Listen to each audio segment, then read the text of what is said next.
એને જાતિ સંપન્નતા, માની પેઢી એને જાતિ સંપન્નતા કહેવાય, અને કુળની પેઢી એટલે પિતાની પેઢી એને કુળની સંપન્નતા કહેવાય. તો જ્યાં જ્યાં પણ શાસ્ત્રોમાં તીર્થંકરનું વર્ણન હોય, ગણધરનું વર્ણન હોય, કોઈ મોટા એવા શેઠ કે સાહુકારનું વર્ણન હોય, તો દરેકના વર્ણનની અંદર આગમકારે આ બે શબ્દ તો મૂક્યા જ છે, જાતિ સંપન્નતા અને કુળ સંપન્નતા. તો જાતિ સંપન્નતા એટલે માતાની 72 પેઢી અને પિતાની 72 પેઢી એને કુળ સંપન્નતા કહેવાય.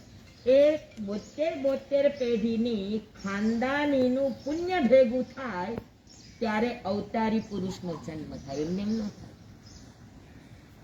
અને બહુ યાદ આવે, મેં ઘણા વર્ષો પહેલા પેપરમાં પાંડુરંગ દાદા આઠવલે એનો એક મેં ટાઇટલ લાઈન વાંચી હતી કે અત્યારે આ પંચમ કાળની અંદર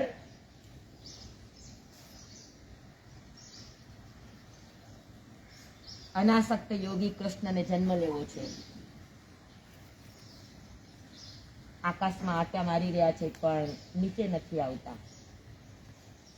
મર્યાદા પુરુષોત્તમ રામને પણ જન્મ લેવો છે, એ પણ કૃષ્ણની સાથે આટા મારી રહ્યા છે ગગન મંડળની અંદર, પણ નીચે આવવાની રાહ જોઈ રહ્યા છે.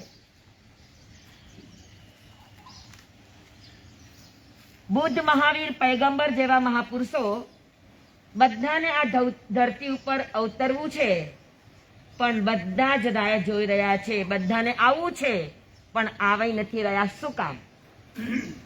પાંડુરંગ દાદા આઠવલેનો બહુ સરસ આ ટાઇટલ હતું કે કૃષ્ણને જન્મ લેવો છે પણ વસુદેવ ને દેવકી નથી.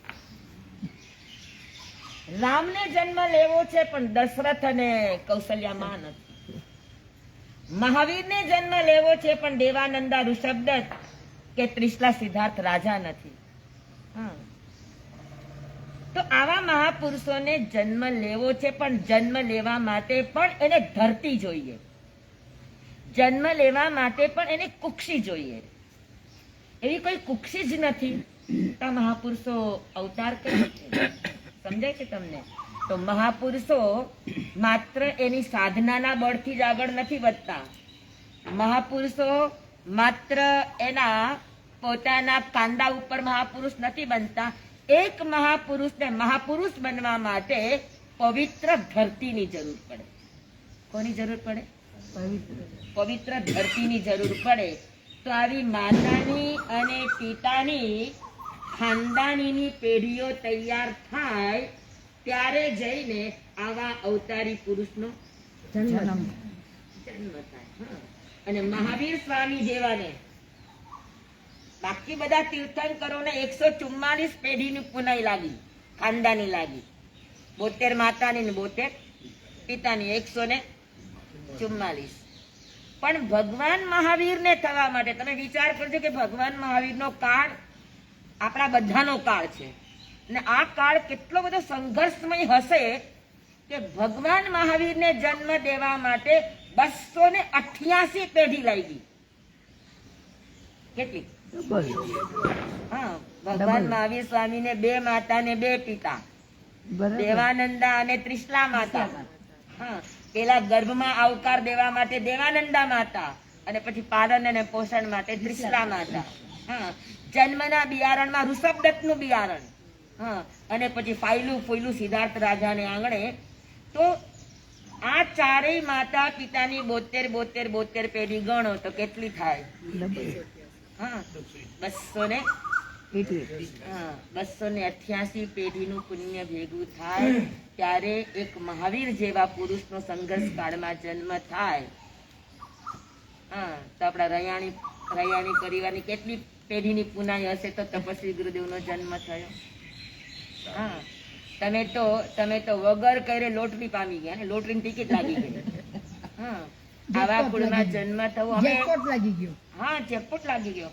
અને અમે પણ અમને બહુ ભાગ્યશાળી માનીએ કે કેટલાય પરિવારો છે, કેટલાય સંપ્રદાયો છે, પણ અમને સંસારમાંથી વૈરાગ્યનું બીજનું રોપણ કરવામાં ગુરુદેવ નિમિત્ત, અમને દીક્ષા દેવામાં ગુરુદેવ નિમિત્ત, અમને અભ્યાસ કરાવવામાં, આગળ વધારવામાં હર સમયે અમને ગુરુદેવે ઘડ્યા છે, પ્યાર આપ્યો છે, વાત્સલ્ય આપ્યું છે.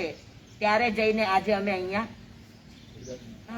તો અમે એમ માને કે અમારા કેટલા પુણ્યનો ઉદય હશે કે અમને આવા ગુરુદેવ મળ્યા. અને તમને સૌથી મોટી વાત શું ખબર છે?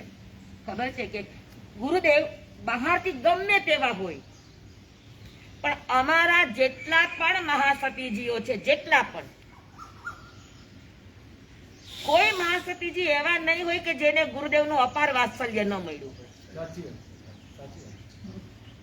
અમે લાખો ભૂલ કરી હશે, લાખો રસ્તા ચૂક્યા હશે, પણ કોઈ દિવસ ગુરુદેવની આમ નેણ પણ ઊંચું થયું હોય અમારા પ્રત્યે એવું અમે નથી જોયું. બહાર એનો જે પણ દ્રશ્ય હોય, પણ અમે ગુરુદેવને જાણ્યા છે, માણ્યા છે અને અનુભવ્યા છે. એટલે અમને એમ થાય કે આવા ગુરુ મળવા કે જે ન રોકે, ન ટોકે, પ્યાર આપે, અને કદાચ અમે ગલતી પણ કરી લઈએ તો પોતાના માથા ઉપર લઈ લે, આવું ગુરુનું સાનિધ્ય મળવું, આવા ગુરુનું છત્ર મળવું, એ જેને શિષ્ય પાસે એક પણ પૈસાની અપેક્ષા કે એક પણ વસ્તુની અપેક્ષા નથી રાખી, માત્ર આપ્યું છે. તમે પણ અનુભવ્યું હશે, તમારી પાસે કઈ આશા રાખી હતી ગુરુદેવે, અને તમને કેટલું આપ્યું? અપરંપાર. હા, કઈ જ કરવાની જરૂર નથી. અમને અનકાઈ ગુરુદેવ કહેતા કે જેની પેઢીમાં, જેના ખૂનમાં અને જેના પરિવારમાં, જેના સર ઉપર આવા વ્યક્તિનું છત્ર હોય, આવા પુણ્ય પુરુષનું છત્ર હોય, એને ધ્યાન કરવાની પણ જરૂર નથી, એને ધર્મ ધ્યાન કરવાની પણ જરૂર નથી. હા, એને તો કોણ રળી આપે? તો કે નિસર્ગ રળીને આપી દે. પણ શરત એટલી જ હોય કે આવા મહાપુરુષના કુળમાં જન્મ લીધા પછી અમે શિષ્ય પરિવાર હોય કે આ કુટુંબી પરિવાર હોય, પણ આવા મહાપુરુષના કુળમાં જન્મ લીધા પછી આપણામાં એક પણ નબળી એબ ન હોવી જોઈએ, એક પણ દુર્વ્યસન ન હોવું જોઈએ, અને આપણી થોડી ઘણી એના પ્રત્યેની શ્રદ્ધા ને ભક્તિ, આટલી ચીજ હોય તો આંખ નીચીને ઘરમાં બેસી જાઓ, કુદરત છપ્પર ફાડકે દેતી હે. આ નિસર્ગનું સત્ય છે. હા, કુદરત કોઈનાથી બંધાય કે ન બંધાય, પણ સત્પુરુષથી બંધાય છે. હા, મારા ને તમારાથી નિસર્ગ બદલાય કે ન બદલાય, પણ સત્પુરુષના ઈશારા ઉપર બદલાય છે. દુનિયા કાયમ છે ને બદલાતી છે. તો બસ અમે પણ એના પરિવારના છીએ, તમે પણ એના પરિવારના છો. તો આપણે એક નિર્ણય કરીએ કે આપણી 7 પેઢી એવી તૈયાર થવી જોઈએ ગુરુદેવની કે એ પેઢીની અંદર કોઈ વ્યક્તિ આમ ન કરે.